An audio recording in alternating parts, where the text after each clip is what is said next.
Ay, magandang hapon na kay installer. So natapos ng tiktikan, tapos ko na yung shipping. Mali na siya.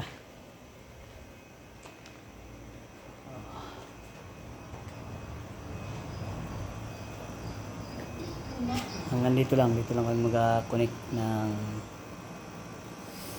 may ginawa na kasi dito na clean out. So diyan ko na idudugtong. Diretso na yun doon sa pangalawang septic tank. Diretso ng overflow. So awa ng Diyos mamaya baka kapag piping na ako. So mapiping ko mamaya bukas. Sigurado may kalalagyan ako yung sunod na araw.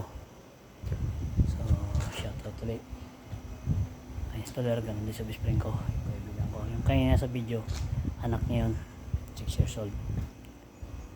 So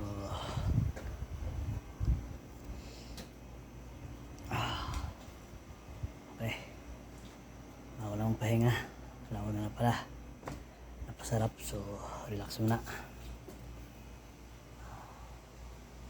Naka-ready na rin yung sa overflow.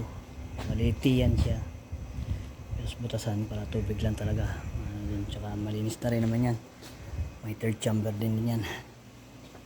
So wala na siyang kasamang sulit. Okay, relax muna. Pero ang init sa mga ka-construction dyan sa installer. So sipagan nyo lang na inom ng tubig sa ganitong panahon para hindi kayo atikin ng heat stroke. Sobrang init talaga. So shoutout ulit. Mamaya naman o kaya bukas. Good luck and God bless to all. So huwag nyo kalimutan subscribe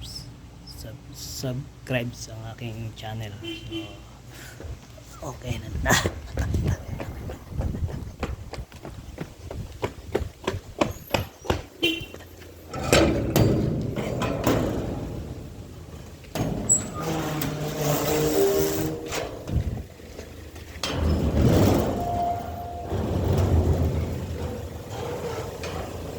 Okay.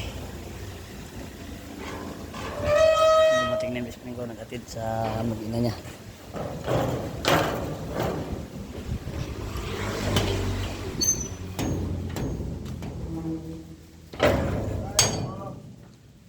Ano na? Atid mo na sila ka-installer? Okay.